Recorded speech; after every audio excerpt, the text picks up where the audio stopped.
First, every organization needs a force multiplier, and the gentleman here to my left is Etanam Akaho, is a program manager with the Ghana Atomic Energy Commission.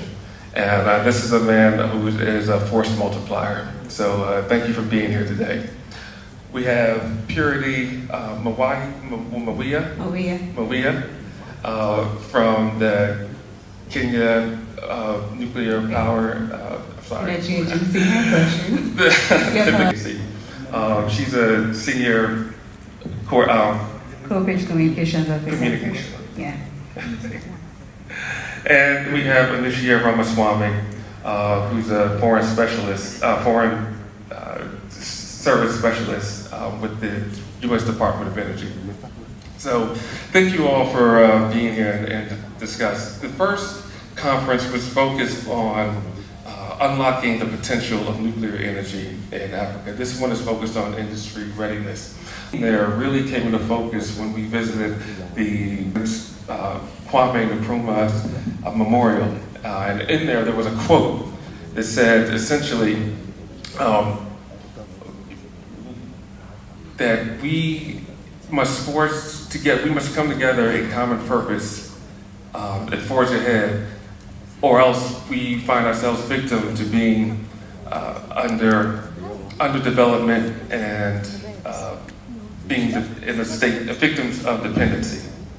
And that is what really came into focus for me for the last year, because I saw that Africa Nuclear Energy Summit as an opportunity for U.S. to forge ahead in common purpose with Africa, establishing nuclear energy and expanding nuclear the continent of Africa. Because it's not just it was about increasing energy capacity, but it's also about energy security. And in that, I have seen that civilization and the motherland, nuclear has a significant impact on Africa. But even more so, Africa has a significant impact on nuclear. And so that's something I wanted to just start off with you, Etanam, and ask you a question. Since the last USANES Summit in Accra, you being with the Ghana Atomic Energy Commission, what kind of significant impact have you seen since that first summit? Good morning, everyone. Thank you, Shako.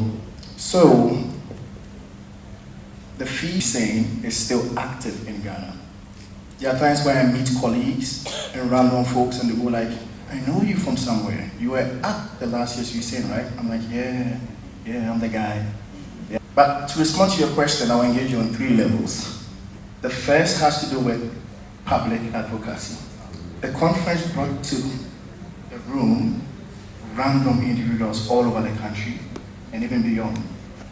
Around the globe, it's a bit different conversation in Africa. And it's different because the African culture is very hierarchical. I always say yes. And after I've said yes, many questions come.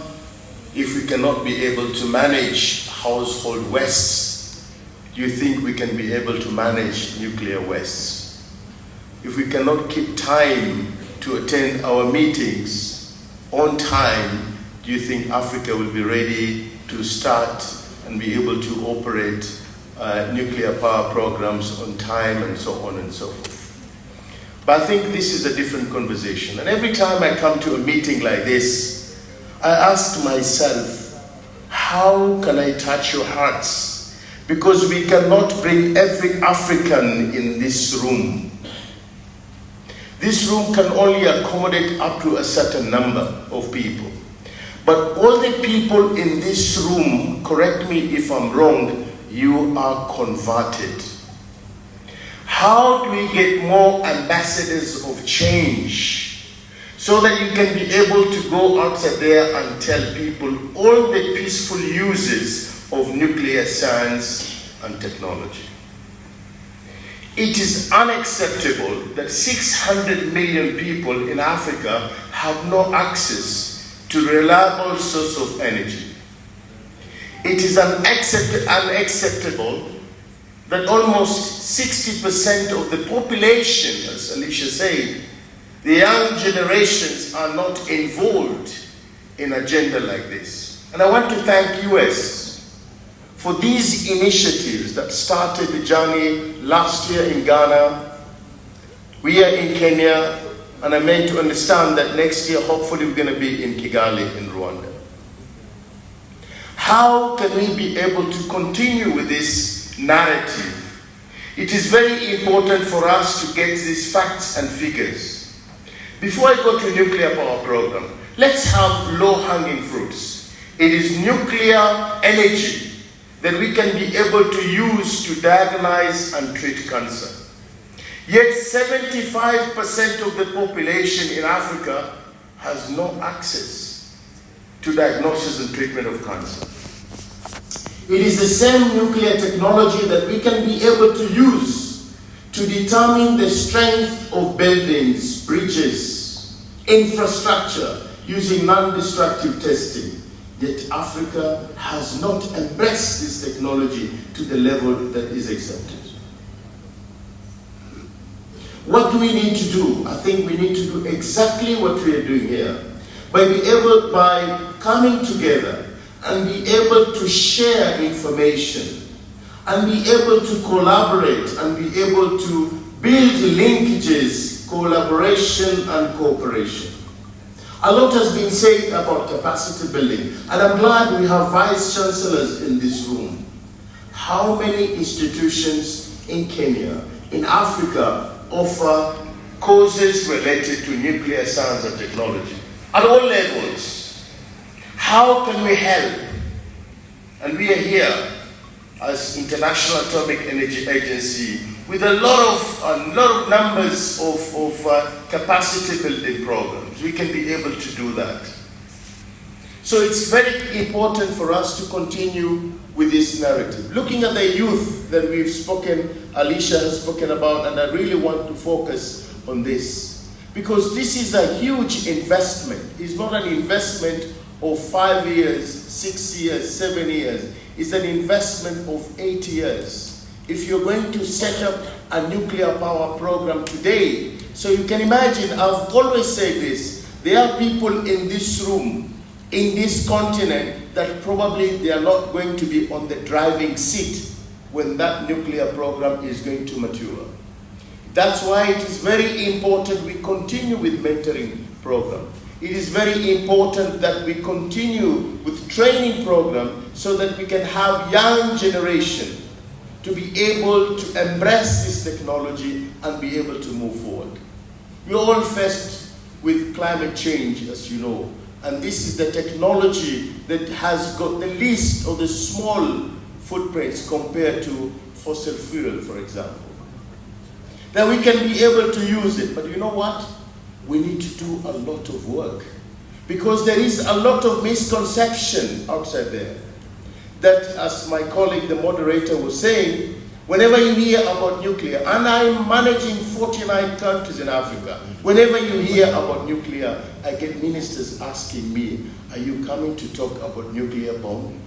They even forget that the IAEA is a nuclear watchdog, that our role is to make sure that the technology is used in a safe, secure, and peaceful manner.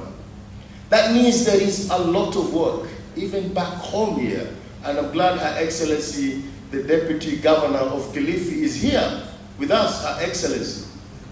That in my home village of Kilifi, even up to now, people are wondering, is this really safe? And it's not only Kilifi.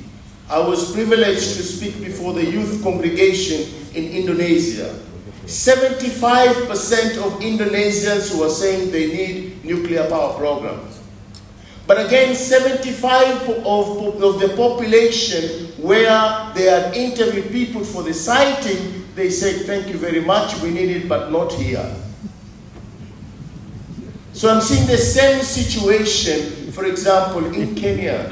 We saw the same situation in Zambia. There is a lot of work that needs to be done.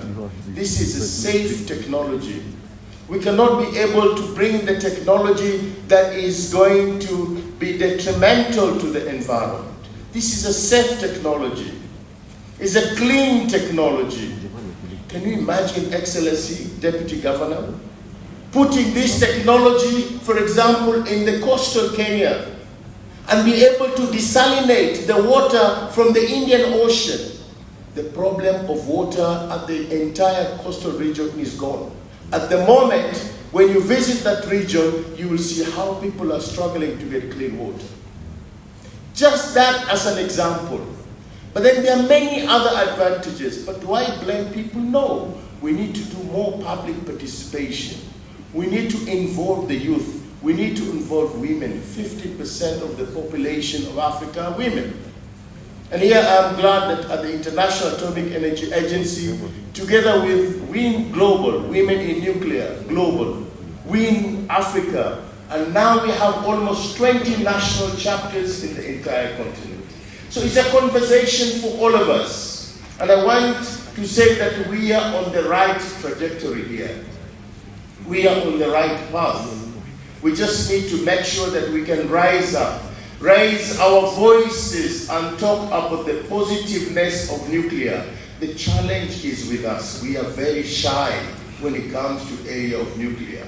We have gathered here, we are convened here, but after this we leave everything in the room. And we leave those who are against nuclear voices go higher and higher. And people tend to believe this is a negative rather than a positive thing. I think we need to change. We need to change. I am glad that Africa is changing. Around 13 countries in Africa are now embarking on nuclear power program. And the IAEA, we have the necessary tools to help you using the 19 milestone approach from A to Z with 3 phases, with several inner missions that you can be able to determine. Youth is very important. Women are very important. Scientists are very important. But in this sphere, more important is political leadership, the visionary leaders of specific countries. Because in Africa, I have seen when the leaders in Africa speak, others follow. We need to be in the churches. We need to be in the mosques. We need to bring old people, everybody around the table. We need to talk to elders so that they can be able to understand. The days when we are going to continue using firewood is gone. And the misconception and the perception that Africa continues to be the consumer of technology and not producers of technology is the thing of the past. The world is not about to slow down because Africa is lagging behind. We must leapfrog and catch up to the rest of the world. We must embrace technology. I was privileged to serve at the National Economic and Social Council for 6 years, managing all areas of nuclear science and technology, advising the government in these areas, mentoring several youth, funding more than 100 innovators. And I know the brains that we have in Africa. These are untapped potential brains of the youth that we need to have programs. And as I said last year in Ghana, leadership programs that is going to involve everybody so that we can be able to have the necessary leaders, the necessary managers to be able to continue with this narrative. Above all, we have to change the mindset. I think in Africa, in my opinion, I stand to be contradicted. We are just afraid. It's all about mindset. We need to change our culture. We need to change our thinking towards science, technology, and innovation. Because this is the foundation of both economic, social, and political. Can you imagine if this country and this continent has got a reliable source of energy 24/7? How are we going to be? We want to industrialize. Energy is the backbone of industrialization. There is no way we can industrialize if we do not have energy. And we are saying nuclear energy is part of the energy mix. And when a country has decided, and I see quite a number, as I've said, we come in and help with capacity building, with training, with the necessary tools of energy, of nuclear power program. We also have tools to do with energy planning so that you can be able to understand the supply and demand of the energy, different energy sources. So I think this is a great opportunity. But my appeal to everybody here is let's become the agents of change. Let's all agree, as we said in Ghana last year, that we are on the right trajectory, that we are on the right path, that we would like to make sure that we forge our path forward and be able to collaborate, cooperate. There is no need to reinvent the wheel. There is a lot that we can learn, and there are a lot of lessons that we can learn. If people have taken 15 years, 20 years, we can take slightly less because there are lessons that we are able to learn. So mine is once again to thank all of you and really to assure you that the International Atomic Energy, under the leadership of Director General D.G. Grossi, that we will always stand ready to support capacity building, to support your endeavors, to support your vision so that you can be able to include nuclear energy in your energy mix. Because I believe, I have the conviction that this is the right way to go in the long run, because Africa would like to industrialize, just like the way we have said it, or the way it's been said under the Agenda 2063 of the Africa Union. The Africa that we want, we would like to industrialize, we would like to create opportunities and employment, and it's the only way to make sure that you can be able to have adequate industries. No way you can run these industries without a reliable source of clean energy. And I'm here to confirm that nuclear power is one of that option that can be put around the table. Once again, I thank you, and I'll be looking forward to continue engaging and be able to discuss with you. And as Alicia said, if there is any of colleagues here, especially the youth, if you like us to engage more, if you like us to discuss more, I am available either here, or we can be able to continue the conversation, online using social medias and so on and so forth. Once again, let's get this agenda forward, and let's all become the agents of change so that we can take this agenda to the next level. Thank you so much, and God bless. He has told me that I can take all the chocolates. I don't think I deserve that, but I will take one. Which one do I take? The red one? Yeah, okay, I am told to take the red one. Thank you very much.